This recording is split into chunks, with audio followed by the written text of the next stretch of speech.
नमस्कार प्यारे बच्चों, आज हम करेंगे कक्षा 7वीं के पाठ 5 नहीं होना बीमार का भाषा अभ्यास बिल्कुल ही आसान भाषा में। इससे पहले हमने इसी पाठ की व्याख्या आपको समझा दी है। उसका लिंक आपको इसी वीडियो के डिस्क्रिप्शन बॉक्स में मिल जाएगा। आप वहां पर क्लिक करके आसानी से उस वीडियो को देख सकते हैं। तो चलिए बिना देरी किए हम शुरू करते हैं आज का भाषा अभ्यास। भाषा अभ्यास में सबसे पहले आते हैं क्वेश्चन पार्ट से।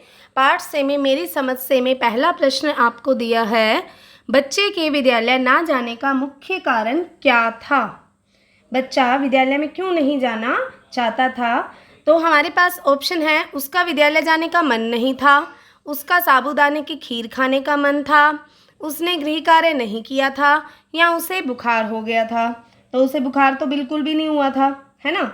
तो उसके पास दो कारण थे, एक तो उसने गृह कार्य नहीं किया और दूसरा उसे विद्यालय जाने का मन नहीं था। ये बातें स्टार्टिंग में ही बता दी गई हैं इस पाठ के, ठीक है। तो ये दोनों ऑप्शन उसने गृह कार्य नहीं किया था, तो ये दोनों ऑप्शन है जो ये बिल्कुल करेक्ट है, सही है। अगला प्रश्न है, कहानी के अंत में बच्चे ने कहा, इसके बाद स्कूल से छुट्टी मारने के लिए मैंने बीमारी का बहाना कभी नहीं बनाया। बच्चे ने यह निर्णय लिया, क्यों?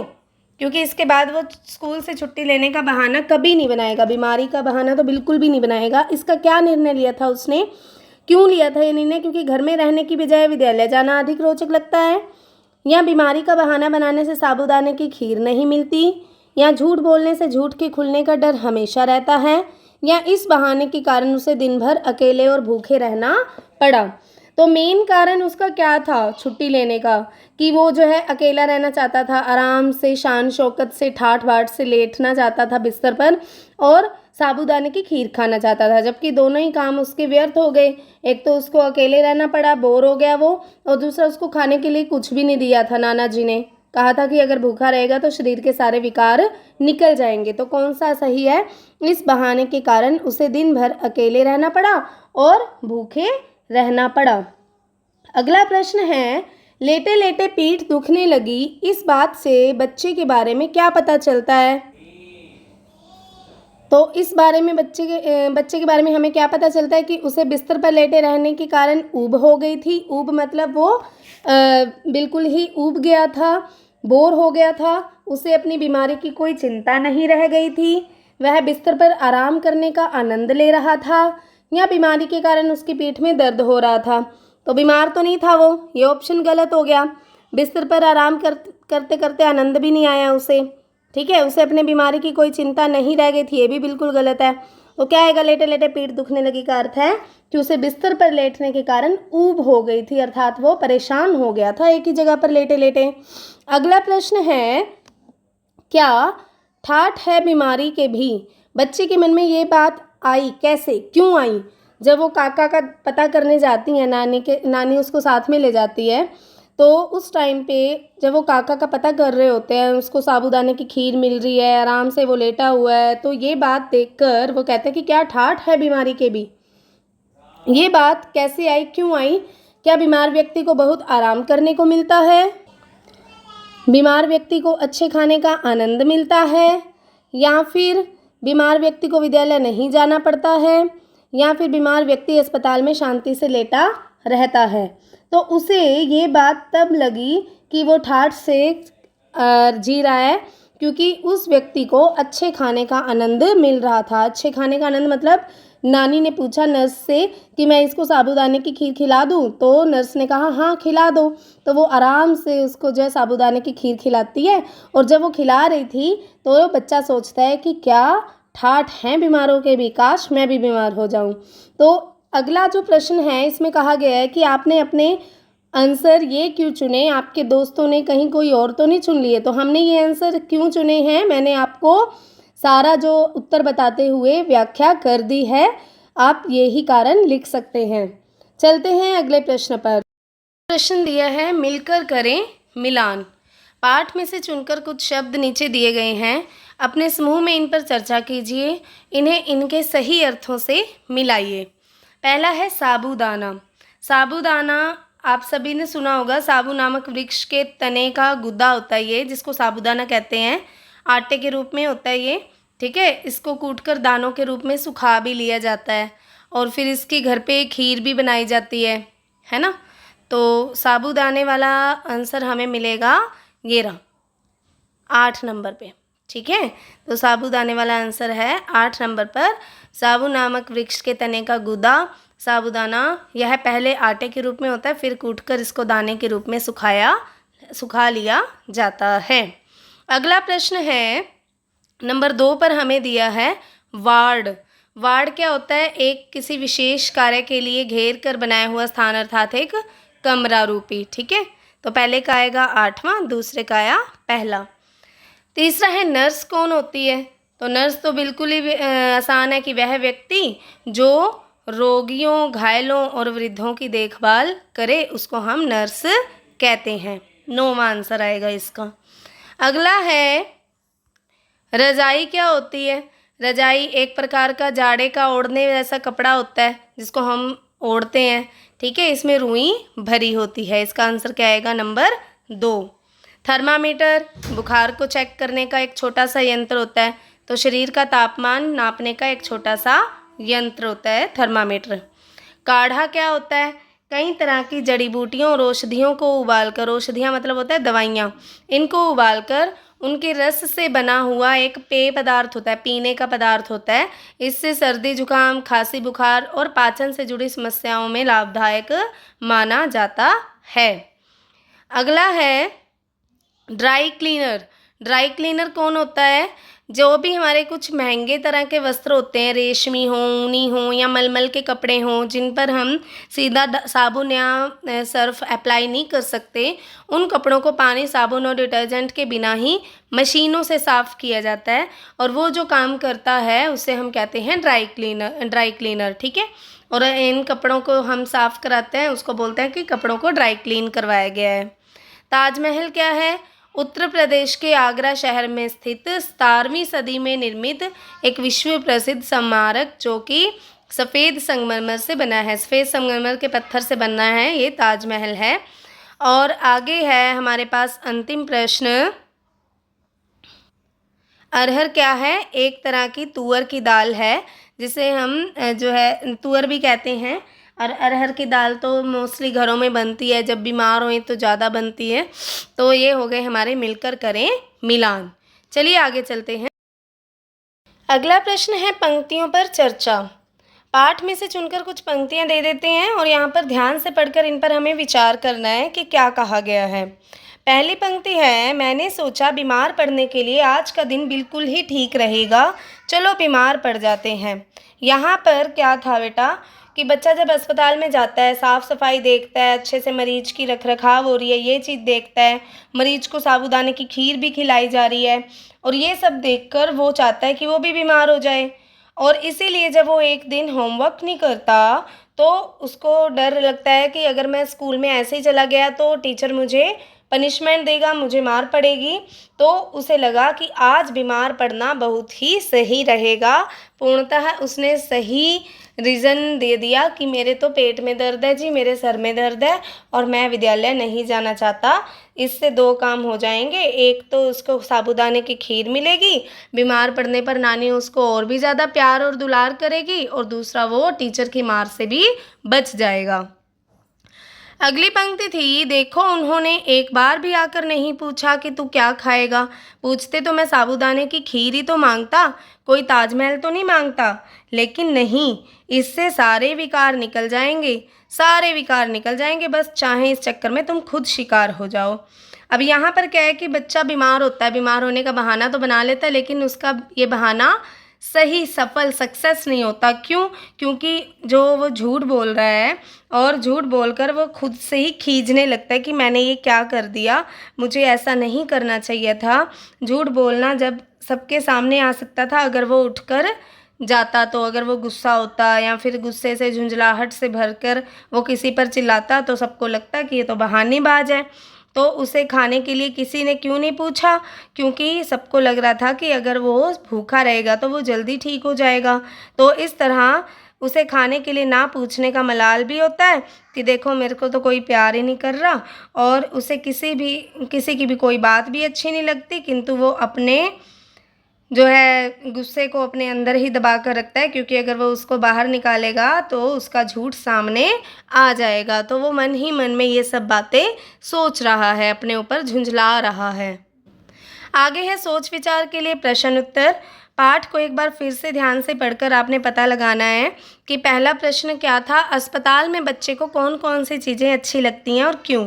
तो सबसे पहले अस्पताल में जैसे ही वो प्रवेश करते हैं तो उसको अच्छा लगता है वार्ड। वार्ड क्या होता है, एक बड़ा सा कमरा जिसमें लाइन से बहुत सारे पलंग लगे हुए थे। सभी पलंगों पर सफ़ेद रंग की चादर बिछी हुई थी और लाल रंग का कंबल रखा हुआ था, और हरे रंग के जो हैं पर्दे लगे हुए थे, और चमचमाता हुआ फर्श था। ये सब देखकर बच्चे को बहुत ही अच्छा लगता है। दूसरा, उसे क्या अच्छा लगता है कि खिड़कियों के पास हरे हरे झूमते हुए वृक्ष हैं, ठीक है, शांत वातावरण है, कोई भी चिल्लाहट नहीं है, और किसी भी तरह के बसों की कारों की आवाज़ नहीं है, और सभी लोग आपस में भी अगर बात कर रहे हैं तो धीमे धीमे गुनगुन की आवाज़ से ही बात कर रहे हैं, कोई भी ऊंची आवाज़ में बात नहीं कर रहा है। तो ये सब देखकर उसके मन को बहुत ही अच्छा लगता था। आगे है कहानी के अंत में बच्चे को महसूस हुआ कि उसे स्कूल जाना चाहिए था। क्या आपको लगता है कि उसका निर्णय सही था और क्यों? बच्चे का निर्णय ये तो बिल्कुल ही सही था, क्योंकि वो स्कूल जाता तो रोज़ की तरह वो रोचक काम करता, इंटरेस्टिंग काम होते हैं स्कूल में सारे, वो काम करता, फिर वो घर आता, घर आके वो फिर अपने होमवर्क करके बच्चों के साथ खेलने जाता, ड्राई क्लीनर को देखता, हलवाई को देखता अपनी गली के, तो उसका टाइम अच्छे से व्यतीत हो जाता, उसको भूखा भी ना रहना पड़ता, उसको अकेलेपन का सामना भी ना करना पड़ता। तो ये निर्णय उसने बिल्कुल सही लिया कि काश मैं स्कूल चला जाता।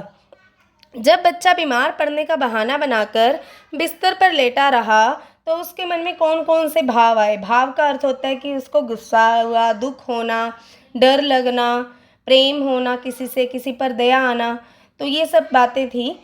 तो देखिए, जब बच्चा बीमार पड़ने का बहाना बनाकर वो बिस्तर पर लेटा रहा तो उसने सोचा कि नाना नानी उसे बीमार जानकर उसको ज़्यादा ध्यान देंगे, उसकी मनपसंद की चीज़ें खाने को देंगे, ज़्यादा लाड़ प्यार करेंगे, है ना, और वो साबूदाने की मनपसंद खीर खाकर आराम से लेटा रहेगा। किंतु ऐसा ना होने पर वो क्या हो गया, परेशान हो गया। किसी के द्वारा खाना पूछे ना जाने पर उसको गुस्सा भी आया, फिर उसको दुख भी हुआ, ठीक है, जलन, गुस्सा और दुख के कारण वह व्याकुल हो उठा। तो ये सभी भाव उसके मन में आए थे। अगला प्रश्न है, कहानी में बच्चे ने सोचा था कि ठाठ से साफ सुथरे बिस्तर पर लेटे रहो और साबूदाने की खीर खाते रहो। आपको क्या लगता है कि असल में बीमार हो जाने पर और इस बच्चे की सोच में कौन कौन से समानताएं और अंतर होंगे? असल में बीमार होने पर और इस बच्चे की सोच में बेटा बहुत अंतर है ना। बीमार हो जाने पर हमें क्या होता है, शरीर को कष्ट होता है, दुख होता है, दर्द होता है ना, और व्यक्ति चाह कर भी उठ नहीं पाता, अपने डेली जैसे काम वो करता है वो कर नहीं पाता, बस आराम से वो बिस्तर पर लेटा रहता है, अपने आप जोगा भी नहीं होता, वो दूसरों से हेल्प मांगनी पड़ती है उसको, तो बहुत ही ज़्यादा तकलीफ़ में होता है। ऐसा ही होता है ना। और उसको जो है कोई भी अगर वो पकवान उसको खिलाएंगे तो उसको पचेगा नहीं, तो उसके लिए बस खिचड़ी दलिया ये सब चीज़ें ही बनती हैं जिसको खाने में उसको अच्छा नहीं लगता। लेकिन कहानी वाला बच्चा तो बिल्कुल ही क्या है, बिल्कुल ही अलग हो गया ना। बीमार तो नहीं है वो, और उसको लगता है कि बीमार के बहुत ठाट बाट होते हैं, जो कि बिल्कुल ही गलत हैं। बचपना है उस बच्चे के अंदर, है ना, जबकि बीमार व्यक्ति को तो बहुत ज़्यादा दुखों का, दर्दों का सामना करना पड़ता है। अगला प्रश्न है, नाना जी और नानी जी ने बच्चे को बीमारी की दवा दी और उसे आराम करने को कहा। बच्चे को खाना नहीं दिया गया। क्या आपको लगता है उन्होंने सही किया? ऐसा क्यों लगता है आपको? देखो, नाना जी और नानी जी ने अपने एक्सपीरियंस के आधार पर जिस प्रकार बीमारी का अंदाज़ा लगाया उसके अनुसार उन्होंने उसको दवा दे दी और खाना नहीं दिया। अपने विचार से उन्होंने ठीक किया, क्योंकि छोटी मोटी बीमारियां ऐसी होती हैं जिन्हें हम उपवास रखकर ठीक कर सकते हैं। अगर हम कुछ ना खाएं तो वो बीमारियां ठीक हो जाती हैं। हमारे पेट की कुछ बीमारियां ऐसी होती हैं जो हमारे पेट की गतिविधि ठीक तरीके से ना चलने पर ही होती हैं। तो अगर तो अगर हम थोड़ी देर उपवास रख लें ना पेट में, तो हमारे पेट की सारी जो बीमारियां वो दूर हो जाती हैं। तो ऐसा ही उस बच्चे के साथ होगा, ऐसा नाना नानी ने सोचा था। अगला प्रश्न है अनुमान और कल्पना से। इसमें कहा गया है कि कहानी के अंत में बच्चा नाना जी और नानी जी को अगर सब कुछ बताने का फैसला ले लेता, निर्णय कर लेता, तो कहानी में आगे क्या होता, उसका दिन कैसे बदल जाता। तो बेटा देखो, अगर वो सच बता देता तो क्या होता, नाना नानी उसको थोड़ा सा डांटते, लेकिन डांटने के बाद उसको भूखा ना रखते, उसको खाने के लिए खाना भी देते, है ना, उसको बाहर भी जाने देते कि चलो अपने मित्रों के साथ खेल लो। और अगर वो साबूदाने की खीर मांगता तो शायद हो सकता था उसको खीर भी मिल जाती, नानी हमें उसको दिलाती, है ना। तो उसका दिन एक सबक में बदल जाता और भविष्य में, फ्यूचर में वो कभी भी आराम करने के लिए या खीर खाने के लिए ऐसे बहाने ना बनाने का फैसला करता, वादा भी करता। और उसका ये एक्सपीरियंस उसके जो है मेमोरी में फिक्स हो जाता, परंतु उसने ऐसा नहीं किया था। अगला प्रश्न है, मान लो आप नानी हो, ठीक है, कहानी में बच्चे की नानी जी की जगह आप हो और आपने उसका सारा नाटक समझ लिया कि वो झूठ बोल रहा है, और बच्चे को सारी बात, बच्चा जो है सारी बात आपको स्वयं बता दे, लेकिन आप चाहते हो कि बच्चा सारा झूठ जो उसने बोला है वो खुद से आके बताए। आप उसको ना, आपने पकड़ तो लिया, लेकिन आप उसको जता नहीं रहे कि आपको सब उसकी सच्चाई पता है। तो आप क्या ऐसा काम करते कि जिससे बच्चा खुद से आके आपको सारी स्टोरी बताता। तो क्या करते बेटा, आप, नानी है जो वो सभी के लिए साबूदाने की खीर बना लेती, सबको देती, लेकिन बच्चे को ना देती। तो बच्चा खुद ब खुद दौड़ा हुआ आता और सोचता कि बीमार ना होने पर भी अगर साबूदाने की खीर मिल रही है तो मैं बहाना क्यों बनाऊं, और वो आके ज़रूर अपनी नानी को बताता कि नानी नानी मुझे तो खीर खाने के लिए ये सब प्रपंच रचना पड़ा था। आगे मान लीजिए कि कहानी में बच्चे के स्थान पर आप और घर में अकेले हैं। अब आप ऊबने से बचने के लिए क्या क्या करेंगे, ऊबने से अर्थात बोर होने से बचने के लिए आप क्या क्या करोगे। आप खिलौनों से खेल सकते, तो क्या करते, आप होमवर्क कर लेते, ठीक है, खिलौनों से खेल लेते, कमरे को साफ रखने के लिए सारी चीज़ों को अपनी अपनी जगह पर रख देते, तो इससे नानी जी भी आपका काम देखकर खुश हो जाते। अगला है, कहानी के अंत में बच्चे को लगा कि उसे स्कूल जाना चाहिए। कल्पना कीजिए अगर वो स्कूल जाता तो उसका दिन कैसा होता। स्कूल जाता, होमवर्क ना करने पर थोड़ी डांट पड़ती, किंतु अन्य दिनों की तरह सबकी सारा दिन उसकी मर्जी से बीतता। अगले दिन स्कूल आने पर वो जो है सारे के सारे कार्य भी उसने कर लेने थे, अपना होमवर्क पूरा कर लेता, बिस्तर पर लेट कर उबते हुए वो स्कूल को याद कर रहा था, ऐसा उसे ना करना पड़ता। ये सारे अनुमान और कल्पना से संबंधित प्रश्न हैं, ये आप खुद से भी अपनी सोच के अनुसार लिखोगे। आगे कहानी में नाना जी और नानी जी ने बच्चे की बीमारी ठीक करने के लिए उसे दवाई दी और खाने के लिए कुछ नहीं दिया। अगर आप नाना नानी जी की जगह होते तो आप क्या करते। आप उसको खाने के लिए बेटा कुछ फल फ्रूट, उबला हुआ पानी, ये सब दे सकते थे। और अगर आपको लगता कि बच्चा झूठ बोल रहा है तो उसे किसी न किसी तरह सच बोलने के लिए प्रेरित कर देते।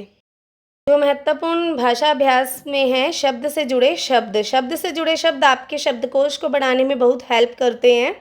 तो बीमार से संबंधित आपने शब्द लिखने हैं, जैसे इन्होंने एक शब्द लिख कर दिया है हमें, काढ़ा। तो इससे संबंधित, बीमार से संबंधित इस पाठ में सबसे पहले आया था अस्पताल, आया था ना, अस्पताल आया था। और अस्पताल में कौन थी, नर्स थी, है ना। नर्स के बाद उसने दवाई दी थी। बीमारी को, बीमारी में क्या आ जाता है, बुखार भी शामिल है, ठीक है, पीठ दर्द, सर दर्द, कमर दर्द, ये सब चीज़ें इसमें आती हैं, उल्टी होना। आप बीमारी से संबंधित कुछ भी लिख सकते हो, ठीक है, सिर दर्द। आगे है बेटा, आपने जो कहानी पढ़ी है इसका नाम नहीं होना बीमार है। अपने समूह में चर्चा करके बताओ कि क्या ये सही है। मुझे तो ये सही नहीं लग रहा, क्योंकि बच्चा तो बीमार है ही नहीं था, है ना, बल्कि वो तो बीमार होने का बहाना बना रहा था। तो अगर आपको इस कहानी को कोई अन्य नाम देना हो तो आप क्या दोगे। आप दोगे कि की गई भूल को सुधारना, या फिर सबक, ठीक है, सबक भी दे सकते हो।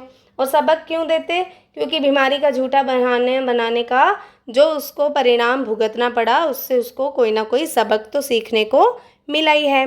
तो हमारे लिए उपयुक्त शीर्षक क्या हो गया इसका? सबक। ठीक है। इसमें महत्वपूर्ण है व्याकरण से संबंधित। व्याकरण से संबंधित इसमें दिया गया है विराम चिन्ह।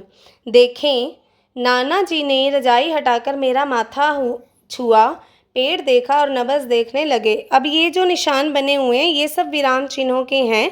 विराम चिन्हों से संबंधित मैंने इसी पाठ के बाद माँ कहे कहानी के बाद विराम चिन्हों से संबंधित एक पूरा PDF बनाकर PPT समझाई हुई है। आप उस वीडियो का लिंक डिस्क्रिप्शन बॉक्स में ढूंढ सकते हैं। विराम चिन्ह से संबंधित मैं यूट्यूब पर मैंने जो बनाई हुई है वीडियो, आप वहाँ पर जाकर आसानी से इसको समझ सकते हैं। उस वीडियो में सब बताया गया कि पूर्ण विराम का प्रयोग कहाँ होता है, अल्प विराम, प्रश्नवाचक चिन्ह, विस्मयादिबोधक और उद्धरण चिन्ह का कहाँ कहाँ प्रयोग किया जाता है। ये सब आप लिंक के माध्यम से वीडियो को देखकर पता लगा सकते हैं। आगे है आज की पहेली। आज की पहेली में आपको पहेलियाँ दी गई हैं, आपने इनके उत्तर खोजने हैं। रोटी जैसा होता है ये पर आलू से भरा भरा, घी तेल साथी हैं इसके, दही चटनी से हरा भरा। तो सिंपल सा है, सब खाते हैं संडे को, आलू का पराठा। क्या है इसका? आलू का पराठा। आगे है दाल चावल का मेल है यह तो भारत भर में तुम इसे पाओ, दक्षिण में ये खूब है बनता, चटनी सांभर संग संग खाओ, गोल तिकोना इसका आकार, गरम गरम तुम इसे बनाओ, कौन सा व्यंजन होता है यह, बोलो बोलो नाम बताओ। तो दाल चावल का बना होता है तो मसाला डोसा हो गया ये। क्या हो गया ये? मसाला डोसा। आगे है नाश्ते का यह बड़ा है खास, महाराष्ट्र में है इसका वास, मिर्च मसाले से भरपूर, संग बटाटा भी मशहूर, चटपटी चटनी लगी किसे, भूजो नाम तो खाएं इसे। तो क्या है बेटा? बड़ा आ गया यहाँ पे, और वड़ा पाव है ये। क्या है? वड़ा पाव। आगे है बेसन से बने चकोर या गोल, गुजरात में बड़ा है बोल, खाने में गरम पानी भरे, धनिया मिर्ची संग सजे। तो कौन है ये? ढोकला। मुंह में पानी आ रहा है ना सबके? ढोकला है ये। ठीक है। आगे दिया है गोल गोल पानी से भर के, चटनी सौंठ संग इसे खाओ, उत्तर दक्षिण पूर्व पश्चिम गली मोहल्ले में भी पाओ, खट्टी मीठी तीखी हाय, खाना तो इसे हर कोई चाहे, गोल गप्पे। क्या है ये? गोल गप्पे या पानी पूरी या फिर पुचका, बहुत से नाम है इसके। ठीक है। हरे साग संग मुझको पाओ, मक्खन के संग मुझको खाओ, आटा मेरा हल्का पीला, स्वाद मेरा है बड़ा रंगीला। तो ये क्या है? मक्के की रोटी, मक्की की रोटी है ये। ठीक है। मक्की की रोटी, सरसों का साग खाते हैं ना हम हरे साग के साथ इसको। आग में पकती हूँ सौंधा सा स्वाद, साथ में खाओ चूरमा बन जाए फिर बात, गरम दाल से मुझको प्यार, राजस्थान का मैं उपहार। तो क्या होती है? आग में क्या पकती है? बाटी, दाल बाटी, राजस्थान में, है ना। और आगे है गोल गोल और श्वेत रंग का, श्वेत मतलब सफ़ेद, रस से भरा हुआ हूँ खूब, मीठी दुनिया का महाराजा, चाशनी मीठी डूब डूब। तो ये क्या है बेटा? ये है रसगुल्ला। ठीक बेटा। इस पाठ का भाषा अभ्यास। अब इस भाषा अभ्यास में हमने बहुत से प्रश्न छोड़ दिए हैं जो कि आपको खुद से गतिविधियों के माध्यम से करने हैं। महत्वपूर्ण प्रश्न सारे ही हमने इस वीडियो में कवर किए हैं, और जिस ग्रामर का टॉपिक इसमें आया है इम्पोर्टेंट, विराम चिन्ह, इससे संबंधित संपूर्ण विराम चिन्हों से संबंधित पूरी वीडियो आपको डिस्क्रिप्शन बॉक्स में लिंक मिल जाएगा, वहाँ से आप देखकर समझ सकते हैं। जिन बच्चों ने अभी तक चैनल को सब्सक्राइब नहीं किया, सब्सक्राइब कर लें। वीडियो पसंद आने पर लाइक व शेयर करना ना भूलिएगा। मिलते हैं अगली वीडियो में अगले पाठ के साथ। तब तक के लिए धन्यवाद।